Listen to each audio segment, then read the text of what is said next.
Hello friends, welcome to the लेखा परीक्षा। Last class में हमने डिस्कस किए थे एलिमेंट्स ऑफ कॉस्ट, ठीक है। और मैंने बोला था एक क्लास और हम डालेंगे रिलेटेड टॉपिक्स के लिए। देखिए, कुछ बेसिक बेसिक आज आपसे डिस्कशन करूंगा, कुछ कॉन्सेप्ट बताऊंगा, डेफिनेशन बताऊंगा और एक इकोनॉमिक ऑर्डर क्वांटिटी के बारे में थोड़ा डिस्कशन करेंगे, ठीक है। तो देखिए, यह तो मैं आपको रिवाइज करने के लिए बता रहा हूँ अभी शुरू में। देखिए, कॉस्ट जो होती है फॉर डिसीजन मेकिंग, हम इसको क्या कर सकते हैं, तीन भागों में बांट सकते हैं। तीन भागों में: variable cost, fix cost, semi variable cost. Variable cost क्या होती है? जो आपके प्रोडक्शन के हिसाब से, ठीक है, प्रोडक्शन के लेवल के हिसाब से चेंज होती है ना। ये साइन बना दूं मैं डेल्टा का, चेंज होती है, ठीक। जो फिक्स कॉस्ट है वो प्रोडक्शन के लेवल के हिसाब से चेंज नहीं होती है, ठीक। और जो सेमी वेरिएबल कॉस्ट है वो कुछ हद तक तो आपकी फिक्स्ड रहती है। मतलब उसका अगर मैं ग्राफ बनाना चाहूँ तो वो इस तरह से ग्राफ बना सकते हैं। वो सेमी वेरिएबल जो है कुछ हद तक तो ये फिक्स्ड रहती है और उसके बाद में ये वेरिएबल हो जाती है, ठीक है। यानी कि ये कैसे काम करती है कि आपका कोई प्रोडक्शन कैपेसिटी है, ठीक है। प्रोडक्शन कैपेसिटी है, अब मान के चलिए कि 1000 यूनिट्स अगर आप बनाते हो तो कॉस्ट आपके इतनी आएगी। और जैसे ही आप इसके ऊपर जाओगे ना तो पर यूनिट के हिसाब से ये आपके यहाँ से बढ़ने लगती है। तो इसको हम क्या बोलते हैं नॉर्मली? इसको हम बोलते हैं सेमी वेरिएबल कॉस्ट, ठीक है। इसके अंदर क्या है, फिक्स कॉस्ट का भी एलिमेंट होता है प्लस वेरिएबल कॉस्ट का भी एलिमेंट होता है। इतनी बातें आपको पता होगी, ठीक है। तो यहाँ तक की कर लेते हैं बात। अब बात करते हैं, देखिए, कुछ और कॉस्ट की। जैसे कि एक होती है कैरिंग कॉस्ट, ये सब आपके पढ़े हुए होंगे बीकॉम में। कैरिंग कॉस्ट क्या होती है? ये होती है cost to store the material, ठीक है। मटेरियल को स्टोर करने की जो लागत होती है, जो कॉस्ट होती है, उसको क्या कहते हैं, कैरिंग कॉस्ट। अब ये कैरिंग कॉस्ट में क्या क्या बातें हो सकती है? देखिए, कैरिंग कॉस्ट में आपकी कैसे, जैसे कि इंश्योरेंस है, ये भी आपकी एक तरह की कैरिंग कॉस्ट है, ठीक है। रेंट है, रेंट ऑफ वेयर हाउस हो सकता है, वो भी कैरिंग कॉस्ट है ना। उसका जो सिक्योरिटी एक्सपेंस है वो हो सकता है, ठीक है। उसके अलावा क्या हो सकता है? उसके अलावा आपका इंटरेस्ट एक पार्ट हो सकता है, क्योंकि आप जब एक साथ मेटल ज़्यादा खरीदते हो तो उसमें इंटरेस्ट भी आपको ज़्यादा पे करना पड़ता है। तो ये आपकी हो जाती है कैरिंग कॉस्ट, ठीक। फिर अगली आपकी आती है ऑर्डरिंग कॉस्ट। ऑर्डरिंग कॉस्ट क्या होती है? ऑर्डर करने की लागत, ठीक है। Cost to place the order. अब आप बोलेंगे ऑर्डर करने की क्या कॉस्ट होती है? आज की डेट में तो हम फ़ोन उठाया, अमेजन किया, है ना। देखिए, ऐसे नहीं होता है। यहाँ क्या होता है, ऑर्डर करने की लागत मतलब जैसे मान के चलिए ट्रांसपोर्टेशन है। आप यहाँ से कहीं जाएंगे और फिर सामान लेके आएंगे, तो अब एक एक सामान लेके आएंगे तो आपको पेट्रोल गाड़ी में उतना ही लगेगा ना। तो ऐसे ट्रांसपोर्टेशन की आपको कॉस्ट आ जाती है। उसके अलावा आपका टाइम खराब होता है, उस टाइम की भी एक कॉस्ट है ना। इसको हम अपॉर्चुनिटी कॉस्ट बोल सकते हैं। भाई, उस समय में हम और कोई काम करते, ये हो सकता है कि हमारी अपॉर्चुनिटी की कॉस्ट आती है, ठीक। उसके अलावा ऑर्डर करने से और कोई संबंधित है, जैसे कि एडमिनिस्ट्रेशन की कॉस्ट आती है, ठीक। तो ये सारी कॉस्ट क्या होती है? हमारी ऑर्डरिंग कॉस्ट होती है। करेक्ट है बात? इसमें कोई डाउट है आपको? कोई डाउट नहीं है ना? अब हम बात करते हैं, मैं आपको ये दो बातें इसलिए बता रहा था क्योंकि अभी हम डिस्कस करने वाले हैं ईओक्यू के बारे में। ईओक्यू क्या होती है? फुल फॉर्म तो इसकी होती है जी इकोनॉमिक इकोनॉमिक ऑर्डरिंग क्वांटिटी। तो फुल फॉर्म होती है इसकी इकोनॉमिक ऑर्डर क्वांटिटी, ठीक है। ये क्या होती है? एक ऐसा लेवल है जहां पर आपको बेस्ट रेट मिलेगी, है ना। ऐसा लेवल है जहां पर आपकी जो कैरिंग कॉस्ट है, कैरिंग कॉस्ट वो भी आपकी कम रहेगी, ठीक। और जो आपकी ऑर्डरिंग कॉस्ट है, ऑर्डर करने की जो लागत है, वो भी आपकी कम रहेगी। दोनों ऑप्टिमम रहेगी। अगर सीधे भाषा में बात करें, दोनों कॉस्ट क्या रहेंगी? ऑप्टिमम लेवल पे रहेगी, ऑप्टिमम कॉस्ट रहेगी। इसको भी एक एग्जांपल लेके समझते हैं हम, तो आपको ज़्यादा बेहतर समझ में आएगा। डायरेक्ट फॉर्मूला तो मैं आपको बता दूंगा कि वो फॉर्मूला जो है वो तो आपको सबको ही पता होगा। ईओक्यू का अगर फॉर्मूला जो है ये तो सबको ही पता होगा, ठीक है। ये फॉर्मूला सबको ही पता होगा, बट ये फॉर्मूला अभी हम बाद में देखते हैं कि किस तरह से आ रहा है। पहले इसके बारे में समझ लेते हैं। देखिए, जो आपकी बजट बनता है किसी भी बिजनेस में, एनुअल लेवल पे नॉर्मली बजट बनता है, ठीक है। एनुअल लेवल पे बनता है। अब एनुअल लेवल पे बनता है तो यहाँ हम क्या देखते हैं कि भाई हमारा यूजेस कितना है, ठीक। यूजेस कितना है?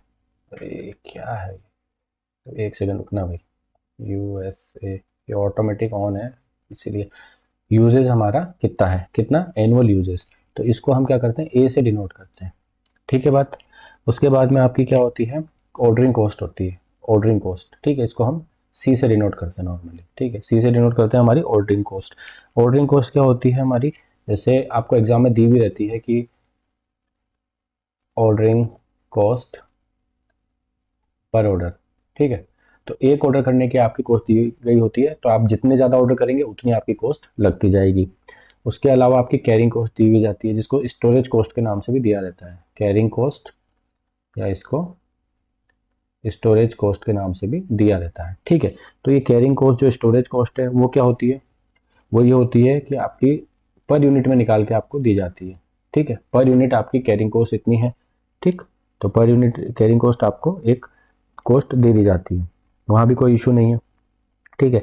अब आप जो एवरेज क्वांटिटी लेते हैं, देखिए ये जो स्टोरेज कॉस्ट होती है ना, ये स्टोरेज कॉस्ट कितनी वैल्यू पे लगनी चाहिए, मान के चलिए कि आपका एनुअल यूजेज कितना है, एनुअल यूजेज है आपका 1600 यूनिट्स, ठीक, और मैं आपको बोलता हूँ कि आपकी जो कैरिंग कॉस्ट है वो है 8 रुपये पर यूनिट, तो ये जो 8 रुपये पर यूनिट है, ये 1600 से 8 रुपये गुना नहीं कर सकते हम, ये गुना नहीं कर सकते ना, ये तो गलत है। क्यों गलत है, क्योंकि ये जो 1600 यूनिट है, ये 1600 यूनिट आपके थ्रू आउट द ईयर इस पूरे साल पे नहीं रहे होंगे। इनिशियली जैसे मान के चलिए आपका 1600 अगर एक साथ मंगाते हो, तो आपका यहाँ पे अगले महीने आते आते हो सकता है 1200 यूनिट आपके पास बचे, उसके अगले महीने आते आते 1000 यूनिट आपके पास बचेगा, और ऐसे लास्ट में करते करते यहाँ पे आपका ईयर एंड पे 0 यूनिट ही रह जाएगा। तो आप कैसे कह सकते हो कि आप 1600 को मेंटेन कर रहे हो या आप 0 यूनिट को मेंटेन कर रहे हो, तो हम यहाँ पे इसका बीच का हिस्सा पकड़ते हैं, ठीक है, तो इसको क्या बोलते हैं हम, एवरेज, एवरेज बोलते हैं ना, किसी चीज़ का बीच का हिस्सा पकड़ते हैं एवरेज बोलते हैं। तो हम क्या करते हैं, एनुअल जो हमारा यूजेस है डिवाइड बाय 2 कर देते हैं, इससे हमारा एवरेज निकल के आ जाता है, ठीक है, एवरेज यूजेस, ठीक है, एवरेज यूजेस हमारा निकल के आ जाता है, तो यहाँ एवरेज यूजेस निकल के आ गया 800 इस एग्जाम्पल के लिए, ठीक है। अभी देखिए मैं एक डिटेल आपको एग्जाम्पल लेके चल रहा हूँ, ठीक। अब मान के चलिए कि आपका यहाँ हम लिख देते हैं number of units, number of unit लिख दूँ मैं यहाँ पे, कोई दिक्कत नहीं है। चलिए नंबर ऑफ यूनिट हो गए, जैसे मान के चलिए 1600, ठीक है, तो आपका एनुअल यूजेस तो 1600 ही है। अब number of order, number of order, अगर मैं एक ऑर्डर देता हूँ तो हमारा पूरा एक साथ आ जाएगा माल, एक ऑर्डर में एक साथ माल आ जाएगा ना, तो हमारी जो ऑर्डर कॉस्ट है, ऑर्डर कॉस्ट, ठीक, ऑर्डर कॉस्ट, ये जो हमारी ऑर्डर कॉस्ट है ये पड़ेगी 100 रुपये, ठीक, एक ऑर्डर करने की कॉस्ट जैसे दे रखी है 100 रुपये, ठीक है, यहाँ लिख देता हूँ ऑर्डरिंग कॉस्ट 100 रुपये, ये क्या रहती है, मैंने बताया पर ऑर्डर आपको दी हुई रहेगी, ठीक है। चलें आगे, उसके बाद में क्या हो सकता है, एवरेज क्वांटिटी, मैंने आपको क्या बोला, आपको एवरेज क्वांटिटी निकालनी है, ठीक है, एवरेज यूजेस क्वांटिटी कह सकते हो, ठीक है, एवरेज यूजेस क्वांटिटी, तो एवरेज यूजेस क्वांटिटी की इस केस में कितनी हो जाएगी, डिवाइड बाय 2, भाई आपने क्या किया, आपने 1600 एक साथ ही मंगा ली, तो एवरेज आपने होल्ड कितनी करी होगी, 800 होल्ड करी होगी, ठीक है। उसके बाद में आपकी क्या हो सकती है, एवरेज आपकी carrying cost, average carrying cost, average carrying cost, ये जो एवरेज कैरिंग कॉस्ट है मैंने क्या बोला, आपकी जो यूनिट है 8 रुपये जैसे मैंने यहाँ दिखाई थी, तो आपके एवरेज क्वांटिटी आपने कैसे निकाली, एक साथ आपकी यूनिट्स डिवाइड बाय 2, एवरेज करना होता है, एवरेज क्यों करना होता है ये मैंने आपको बता दिया, तो ये हमारा एवरेज यूजेज आ गया। अब 8 रुपये इंटू 800 ये कितना हो गया, 6400, 6400 रुपये, ठीक। उसके बाद में आपका टोटल कॉस्ट पर ऑर्डर, अगर हम टोटल कॉस्ट की बात करें तो टोटल कॉस्ट आपकी कितनी पड़ती है, ठीक है, तो टोटल कॉस्ट निकालने के लिए आपको क्या करना पड़ेगा, दोनों को जोड़ना पड़ेगा, मतलब अगर मैं इसको दे दूँ ए कॉलम, ये हमारा ए कॉलम, ये हमारा बी कॉलम, तो ये हो गया ए प्लस बी कॉलम, ठीक, तो ये कितना हो गया, ये और ये, ठीक है, ये हो गया हमारा 6500, 6500 रुपये, बात समझ में आ गई, ठीक। चलिए अब मान के चलिए 1600 है, तो अब मैं दूसरा क्या बनाता हूँ कि नंबर ऑफ यूनिट्स 800 कर लेते हैं, ठीक है, तो 800 करने के लिए मेरे को 2 ऑर्डर देने पड़ेंगे, 2 ऑर्डर दूंगा तो मेरे 100 रुपये पर ऑर्डर की मेरी लागत है, तो यहाँ पे मेरा 200 रुपये ऑर्डर कॉस्ट आ जाएगी। एवरेज यूजेस कितना रह जाएगा, 400, क्योंकि मैंने क्या है 800 ऑर्डर किया, जब 800 ऑर्डर किया तो एवरेज मेरे पास 400 यूनिट रहेगी स्टॉक में, और एवरेज कैरिंग कॉस्ट 400 इंटू 8, 8 चौक 3200, ठीक कह रहा हूँ, टोटल कॉस्ट कितनी हो जाएगी, 200 प्लस 3200, 3400, 3400। चलिए और आगे चलते हैं। ठीक, अब मैं क्या करता हूँ, और भी कम दे देता हूँ। और कम क्या करता हूँ, 400 कर देता हूँ। तो मेरे को अब कितने ऑर्डर देने पड़ेंगे, 4 ऑर्डर देने पड़ेंगे ना, क्योंकि एनुअल कंजम्पशन हमारा कितना है, 1600 है। तो 400 हमको यूनिट्स के हिसाब से ऑर्डर दे देंगे, तो 4 ऑर्डर देना पड़ेंगे। ऑर्डर कॉस्ट हमारी कितनी हो जाएगी, 400 रुपये, क्योंकि 100 रुपये पर ऑर्डर थी हमारी। ठीक, average uses 400 divide by 2, average uses हो जाएगा 200। Average carrying cost 200 into 8, 1600। तो ए प्लस बी, 400 प्लस 1600, 2000 रुपये।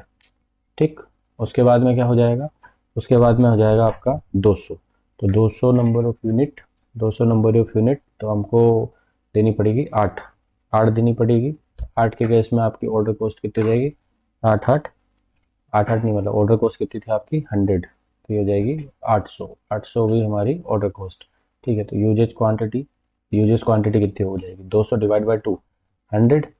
ठीक, 100 हो गई ना, और एक की कितनी 8, तो टोटल कितनी हो गई 800। तो यहाँ कितना हो गया हमारा 1600। यहाँ तक हमको क्या समझ में आ रहा है, यहाँ तक हमको ये समझ में आ रहा है कि हमारा जो टोटल कॉस्ट है, ये टोटल कॉस्ट जो है ये गिरती जा रही है। ये देखिए 6500, 3400, 2000, 1600, ये नीचे आती जा रही है, नीचे आती जा रही है ना, यहाँ तक तो नीचे आती जा रही है। अब हम लालच में क्या सोचेंगे कि हम इसको और कम कर देते हैं, और कम कितने कर देते हैं, 100 यूनिट कर देते हैं। जब 100 यूनिट करोगे तो आपको 16 ऑर्डर देने पड़ेंगे, तो ऑर्डरिंग कॉस्ट आपकी हो जाएगी 1600।